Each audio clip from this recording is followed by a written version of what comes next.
Ce matin, on va poursuivre avec la liberté de conscience qu'on a débuté la semaine passée, qui est un petit peu complexe en passant. C'est pas si simple que ça. Facile à dire, la liberté de conscience, mais pas si simple à comprendre et à appliquer dans nos vies. On va relire le paragraphe 2, de la 1689 à la page 60. Dieu seul est le Seigneur de la conscience. Dieu seul est le Seigneur de la conscience, qu'il a laissé libre par rapport aux doctrines et aux commandements des hommes qui sont en quoi que ce soit contraires ou ajoutés à sa parole. Donc, on avait vu la semaine passée qu'on n'est pas des marionnettes. Dieu nous laisse libres d'agir selon notre propre liberté de conscience. Alors, il dit, ainsi croire de telles doctrines et obéir à de tels ordres par motif de conscience, donc dans la désobéissance à la loi de Dieu, par exemple, c'est trahir la vraie liberté de conscience.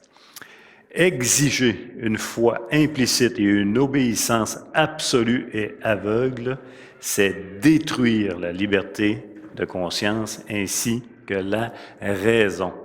Donc, on peut trahir et où on peut détruire, mais Dieu seul est le Seigneur de la conscience. Puis en parlant avec Chloé, ma fille, qui est à Montréal, qui va à l'église, là, je ne sais pas le nom de l'église, par exemple, mais c'est pasteur Yannick Étier, que plusieurs connaissent. Pasteur Étier a fait 2 enseignements sur la conscience, puis je les ai écoutés, puis je vais m'en inspirer un peu, puis je trouve ça vraiment intéressant, puis je pense que ça va nous aider à mieux comprendre le fameux paragraphe 2 de la 1689. Donc, la question qu'on se pose, c'est quoi? C'est quoi, finalement, la conscience, puis ça vient de où? Pour pouvoir bien l'appliquer dans notre vie. Bien, premièrement, la conscience de l'être humain, c'est un don de Dieu. C'est un don de Dieu. Elle est utile, notre conscience. Elle sert à quoi? Elle sert à discerner le bien et le mal. Elle sert à discerner le bien et le mal dans nos décisions, dans nos choix, dans nos actions. C'est une capacité que Dieu nous a donnée à exercer. Et là, j'insiste sur le mot « exercer ». On ne tue pas une conscience, on l'exerce. Donc, on est créé à l'image de Dieu. Et une des facettes de la création à l'image de Dieu qui nous distingue des animaux, entre autres, bien, c'est la conscience. On n'amène pas un chat sur un psychologue. On peut amener quelqu'un sur un psychologue, par exemple. J'ai été élevé sur une ferme, puis on avait plein de chats à l'étable, puis il y avait aussi plein de souris. Ben, plein. Des souris. Et c'était toujours fascinant de voir un chat jouer avec la souris, vivante. Je ne sais pas si vous avez déjà vu ça, là. Tu regardes ça, tu te dis, mais pauvre souris. Puis le chat, lui, t'as beau, il dit, hey, fais pas ça, mets-toi à la place d'elle, ça n'a aucun bon sens, tu joues avec, tu viens pour la manger, tu n'en manges pas, tu la laisses partir la patte sur la queue, tu la retiens, tu la ramènes. Écoute, il s'amuse. Hein? Quand même, tu essaierais de lui expliquer que ça n'a pas de bon sens. L'être humain est différent des animaux, entre autres, en ce qu'il a une conscience. Chacun de nous a une conscience. Chacun de nous a une conscience. Et ce matin, s'il y a de quoi qu'il faut retenir, c'est écoutez-la. Il faut écouter notre conscience. Romains chapitre 2, versets 14 et 15. Romains chapitre 2, les versets 14 et 15. Quand les païens qui n'ont point la loi font naturellement ce que prescrit la loi, ils sont eux qui n'ont point la loi, une loi pour eux-mêmes, ils montrent que l'œuvre de la loi est écrite dans leur cœur, leur conscience en rendant témoignage et leur pensée s'accusant ou se défendant tour à tour, leur conscience en rendant témoignage. Donc, l'être humain possède cette capacité-là d'exercer des choix. Et la loi écrite dans le cœur de l'homme, quoique souillée par le péché en passant, permet à tout être humain d'exercer leur conscience, de faire des choix entre le bien et le mal, d'apporter des jugements. C'est un don de Dieu. C'est un don de Dieu. Pasteur Yannick Etty appelle ça la boussole morale. Notre conscience, il la compare à une boussole morale. Puis je trouve que c'est un bon terme. C'est une boussole morale que chaque individu possède. La conscience, c'est notre voix intérieure. Tu sais, notre petite voix intérieure, là. C'est peut-être pas correct, ça. Ah, j'ai fait ça, je me sens pas bien. C'est la conscience, c'est un don de Dieu. Il ne faut pas la tuer. Il faut l'exercer. Donc ici, dans Romains chapitre 2, verset 14, les non-croyants, par motif de conscience, ils obéissent à certaines lois de Dieu en faisant le bien. Et ça, on appelle ça la grâce commune en passant. C'est une grâce commune que Dieu accorde à l'être humain d'être capable de faire le bien, d'être capable d'exercer des choix. Oui, je le sais, le bien des non-croyants n'a aucune valeur à salut. C'est vrai, mais ça n'empêche pas que ce bien-là, on s'en passerait pas. On est bien content. Ça amène de l'unité dans l'humanité. Ça fait plein de bien. Et ça, c'est la grâce commune de Dieu. Donc, il faut le réaliser, on n'a pas nécessairement, obligatoirement besoin des Écritures pour obéir à certaines lois de Dieu, puisque chaque être humain a la loi de Dieu inscrite dans son cœur, oui, souillé par le péché, brouillé, mais avec une capacité par liberté de conscience de faire des choix qui ont bien du sens. Donc, Paul va nous rappeler dans Romains chapitre 13 d'être soumis aux autorités. Vous vous souvenez d'être soumis aux autorités en faisant le bien. Et il nous rappelle que le magistrat, qui est le policier, en culture d'aujourd'hui, on dirait la police ne porte pas en vain l'épée. La police ne porte pas en vain son revolver, si vous voulez, ou une arme. Il la porte pour appliquer des jugements. C'est un serviteur de Dieu. Et le verset 5 va dire, « Il est donc nécessaire d'être soumis, non seulement par crainte de la punition, mais aussi par motif de conscience. » Encore là, l'apôtre Paul, il veut que notre conscience demeure en action, puis qu'on en soit conscient de cette conscience-là.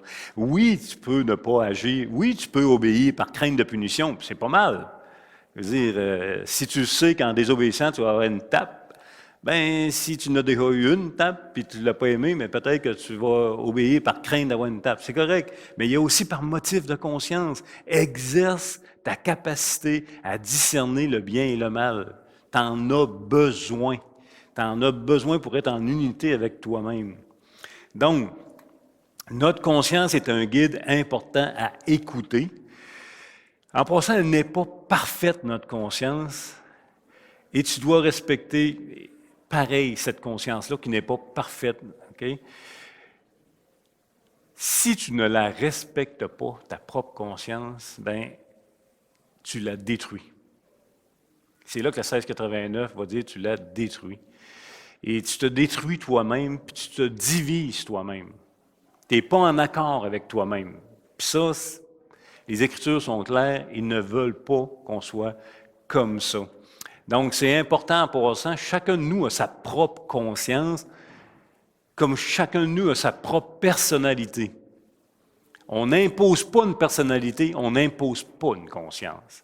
Et dans nos relations entre nous, il va y avoir des choix de vie, des choix de liberté de conscience qui vont être communs. On va bien s'entendre là-dessus. Et il y a d'autres situations où on ne s'entendra pas.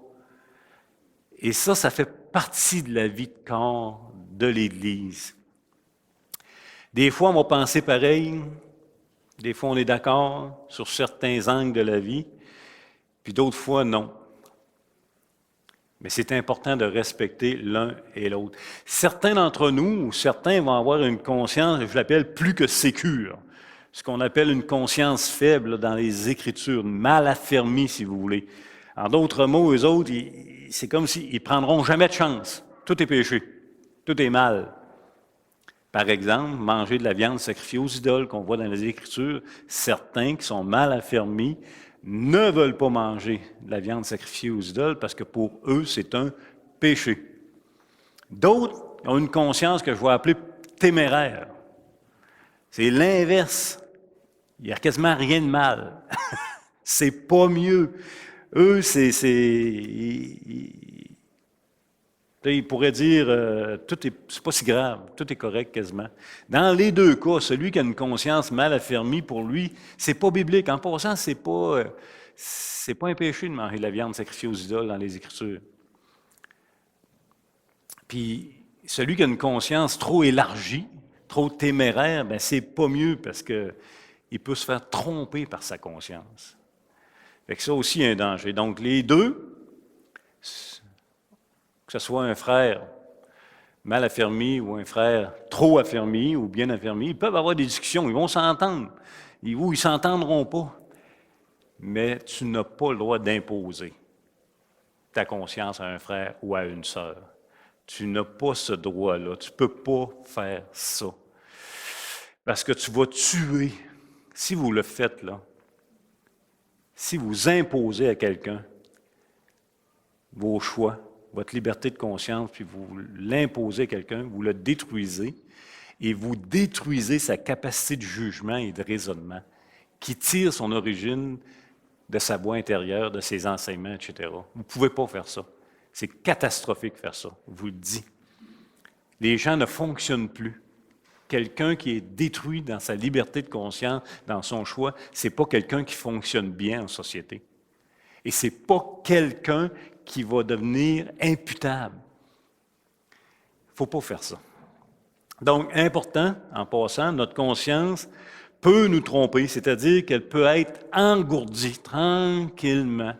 Elle peut être endurcie tranquillement par le péché qui est séduisant, par des raisonnements qu'on va se donner. C'est pas si grave que ça une fois, une petite deuxième fois, une petite troisième fois.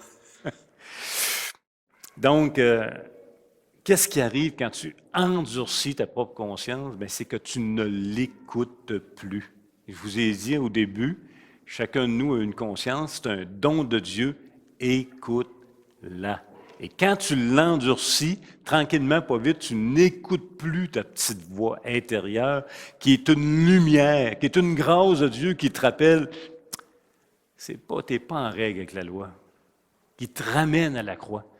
Fait que quand tu t'endurcis ou que tu t'engourdis ou que tu t'endors avec ça, tranquillement, tu n'écoutes plus cette petite voix-là, tu n'écoutes plus ta conscience.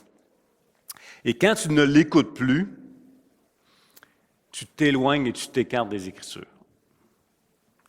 Et c'est ce que la 1689 appelle trahir la vraie liberté de conscience. Encore une fois, si je relis la première phrase, Dieu seul est le Seigneur de la conscience qu'il a laissé libre. Donc, il faut l'exercer par rapport aux doctrines ou aux commandements des hommes qui sont en quoi que ce soit contraires ou ajoutés à sa parole. Ainsi, croire de telles doctrines ou obéir à de tels ordres par motif de conscience, donc tu es en paix, entre guillemets, avec ta conscience, c'est trahir la vraie liberté de conscience. Donc ça, c'est un danger. Personne n'a le droit d'imposer sa conscience à un autre. On doit la respecter. Juste voir, parce que je pense que j'ai sauté un bout qui est bien important. Oui, c'est ça. OK.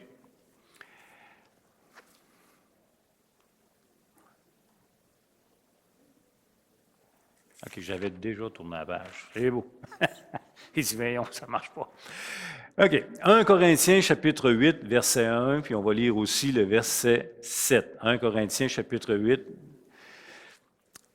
Le verset 1, « Pour ce qui concerne les viandes sacrifiées aux idoles, nous savons que nous avons tous la connaissance. La connaissance enfle, mais l'amour édifie. » Et un peu plus loin, Paul va rappeler qu'il n'y a pas d'idoles dans le monde, puis que manger de la viande aux idoles, c'est pas grave.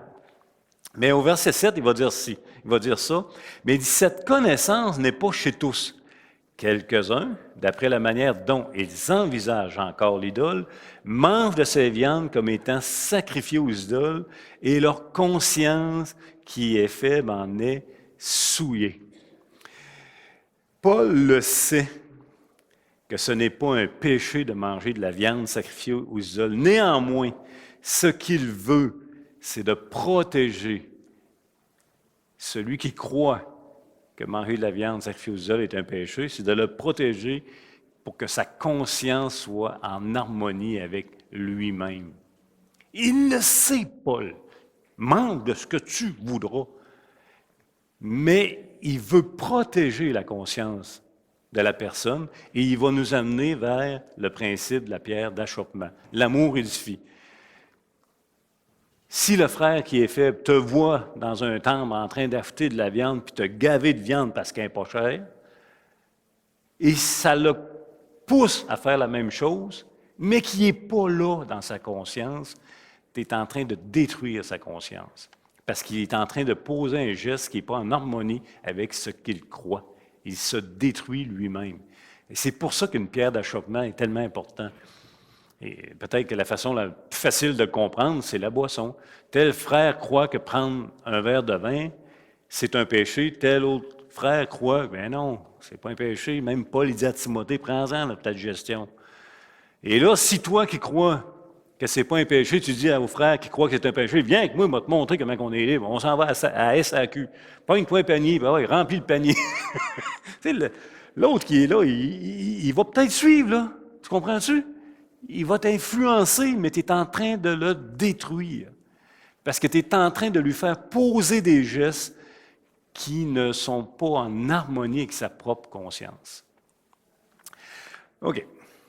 L'exhortation, encore une fois, pierre d'achoppement. Encore une fois, il est important de réaliser que notre conscience ne sera jamais parfaite sous le soleil. Fait que prenons-nous pas comme des gens matures à l'extrême. On vit encore sous le soleil, on traîne encore ce corps de péché, on a encore plein de raisonnements, de concepts qui ne sont pas en harmonie avec les Écritures. Ça ne sera jamais parfait ici dans ce beau monde, mais dans la nouvelle création, dans un corps nouveau, oui. Dieu seul est le Seigneur de la conscience, Dieu est saint, sa loi, elle est parfaite. Donc, quiconque, en fait, compte qui n'est pas en règle, par choix, par liberté de conscience, bien, trahit la vraie liberté de conscience. C'est un peu ce que la 1689 nous enseigne. Et on fait quoi à ce moment-là? On fait quoi? Bien, on doit s'exposer aux Écritures afin que Dieu renouvelle notre intelligence qui affectera ensuite notre conscience et nos choix et nos décisions. Fait que vous croyez ou pas que vous êtes dans un bon raisonnement, de toute façon, tout ce qu'on fait ou ce qu'on croit, on est convaincu que c'est correct. On s'entend? Alors, si on demeure minimum dans l'humilité pour s'exposer à la parole de Dieu, bien, c'est la meilleure solution parce que c'est Dieu qui est seul et Seigneur de notre conscience. Ce faisant, notre conscience, si elle est renouvelée par notre entendement, bien, elle va être en harmonie avec les Écritures. Puis en passant, c'est pas tout le temps le fun, sur le coup. C'est pas tout le temps si simple que ça quand Dieu, par sa grâce, par les Écritures, éclaire nos vies ou éclaire nos choix. Et un des bons exemples qui est facile à voir comment que ça a nu le chercher, c'est Pierre, l'apôtre Pierre avec Corneille. Corneille, c'est un païen, Pierre, c'est un juif. OK? Je vous ramène un peu dans le contexte. Sous l'Ancienne Alliance, on ne mange pas ce qu'on veut. On mange ce que la loi a prescrit. Il y a des aliments que la loi déclare impurs. Et il y a des aliments que tu peux manger. Et toute la vie et toute l'histoire d'Israël est basée là-dessus, aliments purs et impurs, rituels qui te donnent de l'impureté, etc., etc. Les aliments purs et impurs pointent vers les Juifs et les païens. Par exemple, dans le temple, là, concrètement, là, les païens n'avaient même pas accès à la cour intérieure. Ils pouvaient seulement être dans la cour extérieure. Il y avait un mur qui les séparait. Entrer chez un païen, tu devenais impur rituellement.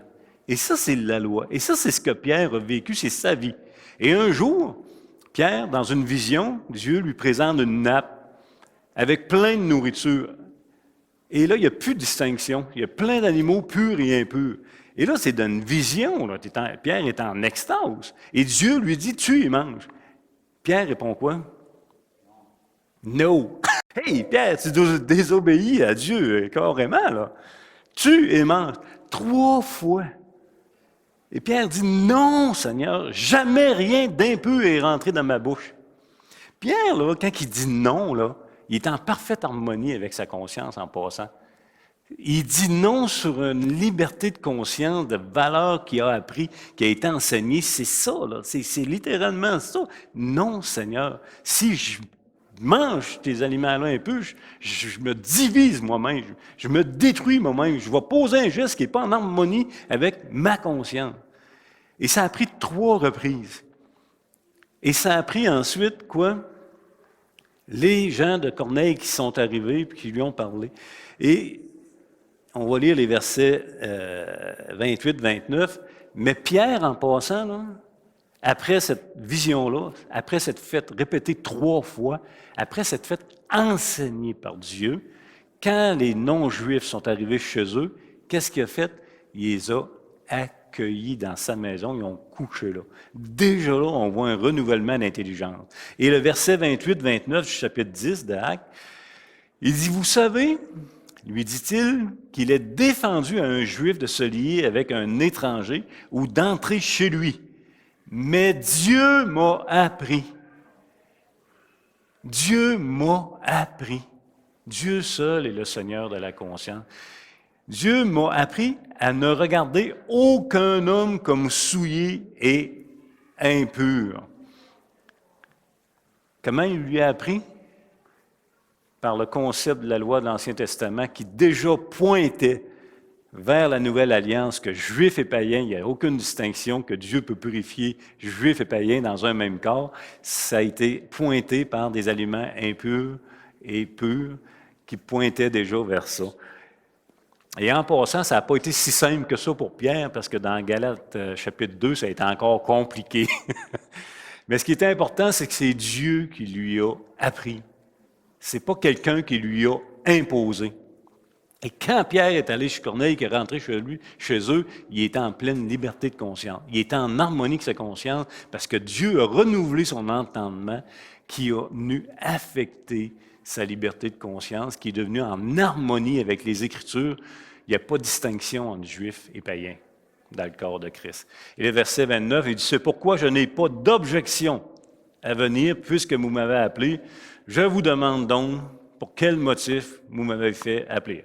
Il n'a peut-être pas été le plus jasant, là. Je suis venu, c'est bon, c'est quoi vous voulez? Je suis rentré chez vous, c'est quoi vous voulez? Et vous connaissez le reste de l'histoire. Donc, une fois que Dieu lui a enseigné par le Saint-Esprit, Pierre agit de façon contraire à ce qu'il a appris dès sa jeunesse, et ceci en harmonie avec sa liberté de conscience. Et il avait même amené des gens avec lui. Donc, si on résume ça un peu, tout le monde a une conscience, croyants et non-croyants, et tous doivent écouter leur conscience. Personne n'a le droit d'imposer sa conscience à un autre. On doit respecter la conscience de l'autre. Les non-croyants vont agir naturellement, avec une conscience naturelle, la loi inscrite dans leur cœur. Mais il n'y a pas juste ça. Et nous aussi, par toute la philosophie humaine à laquelle on est exposé, tous les enseignements qu'on a eus, nos autorités parentales, etc., etc. Donc, elle est influencée, cette conscience-là. Malgré leur choix, des fois, croyants ou non-croyants, malgré des choix, des fois, qu'on trouve épouvantables, à la lumière des Écritures, par exemple, l'avortement, qu'on en parle souvent, bien, nous sommes appelés à les aimer. Nous sommes appelés à les aimer. Et rappelez-vous de quelle façon vous avez été libérés, c'est par l'Évangile. Alors, ces gens-là ont besoin d'être exposés à l'Évangile. Ils n'ont pas juste besoin qu'on leur tape sa tête.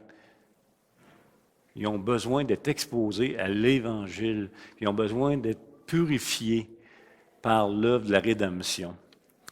Donc, les croyants aussi ont besoin d'être exposés aux Écritures, jour après jour. Hébreux 9,14 nous enseigne que le sang de Jésus-Christ a purifié notre conscience des œuvres mortes afin que nous le servions. Imaginez si notre conscience n'avait pas été purifiée. Comment on ferait pour le servir? Imaginez, même aujourd'hui, chaque fois que notre conscience nous accuse, qu'on est à côté de la traque.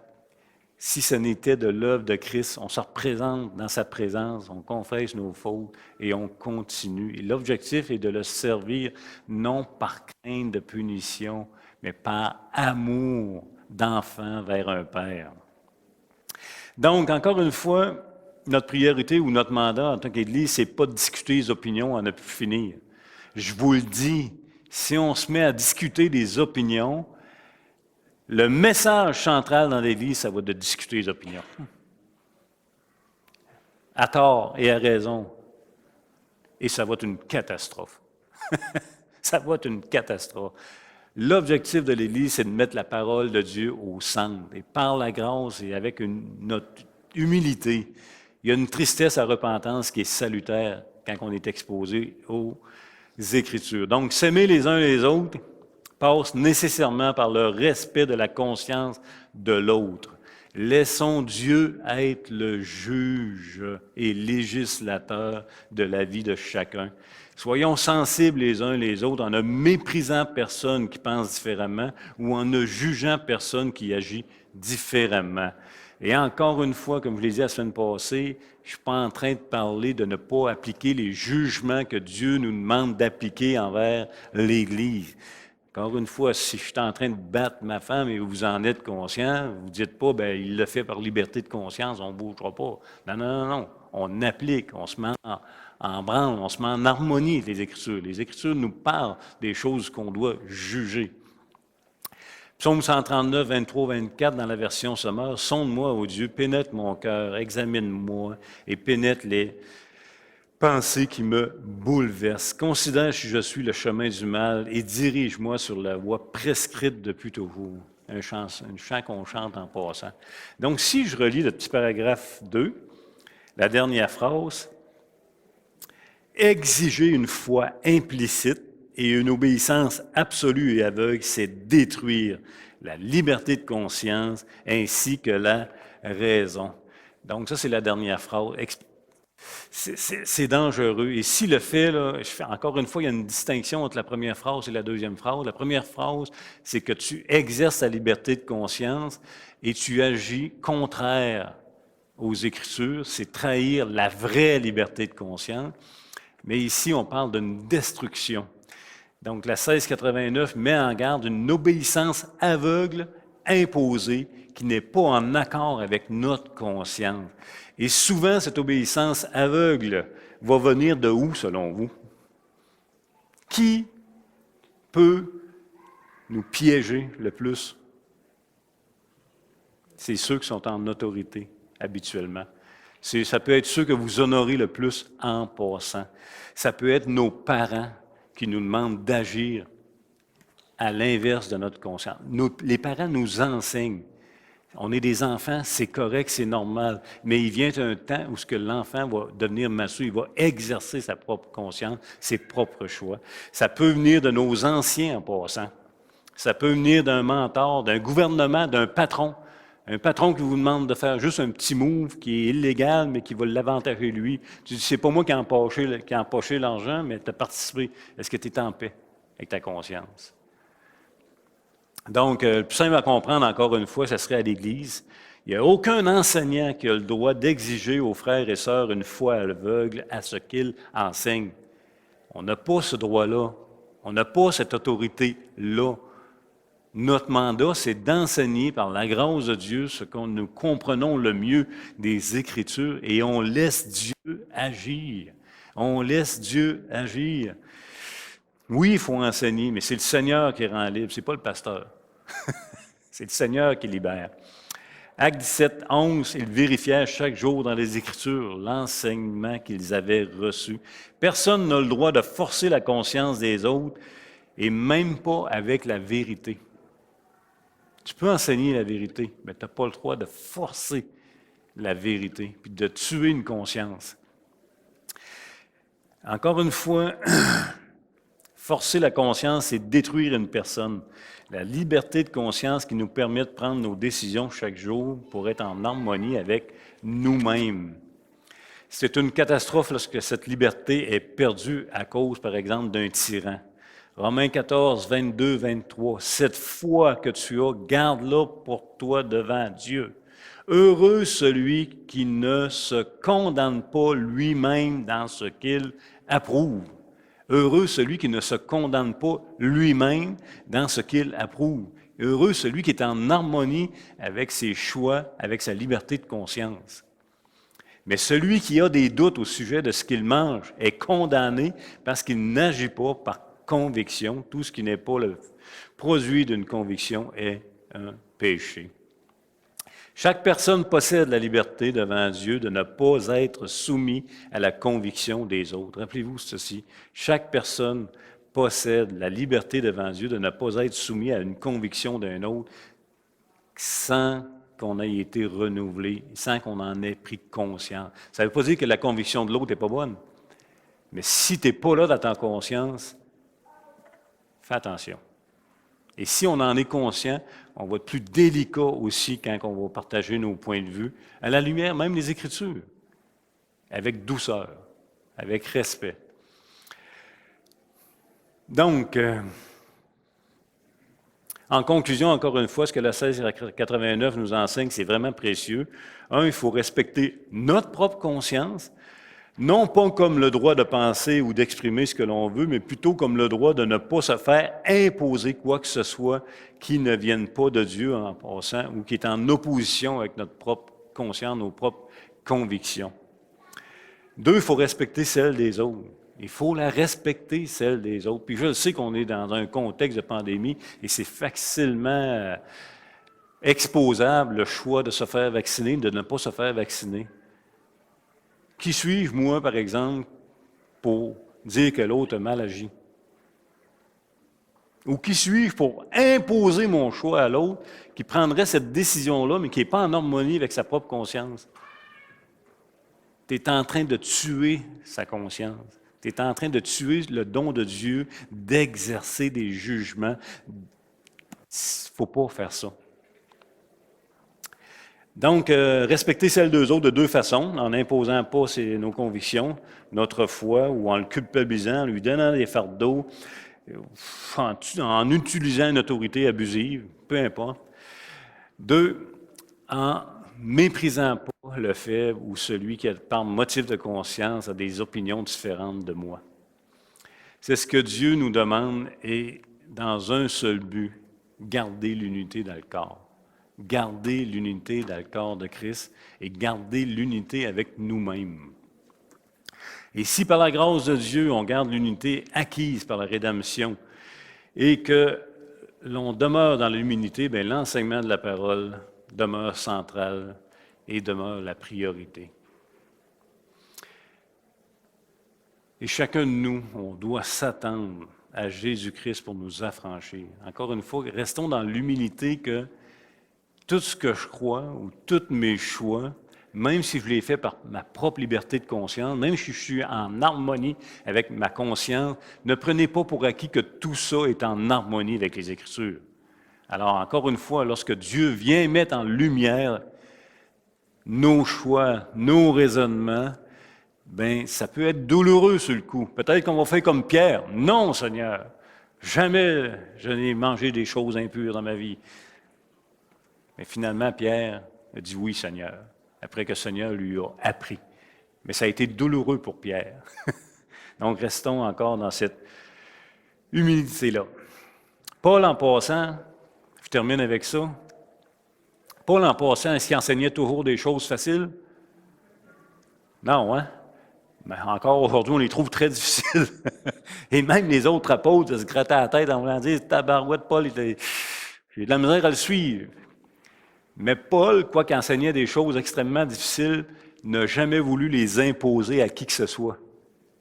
Il s'attendait à Dieu, il dit « Dieu vous éclairera. » Si Dieu ne vous éclaire pas par l'action du Saint-Esprit, mon discours est vain de toute façon. Paul s'attendait à Dieu. Et on doit faire la même chose entre nous. Fait que ça conclurait le paragraphe 2. Je ne sais pas si ça vous éclaire. J'espère que oui. Mais encore une fois, il y avait 4 mots que je voulais qu'on retienne dans le paragraphe du 2. C'était Dieu seul, et on peut la trahir, et on peut la détruire, notre conscience. La conscience est un don de Dieu, écoutez-la. La voix intérieure, c'est un don de Dieu, écoutez-la, s'il vous plaît. Bon dimanche, merci tout le monde.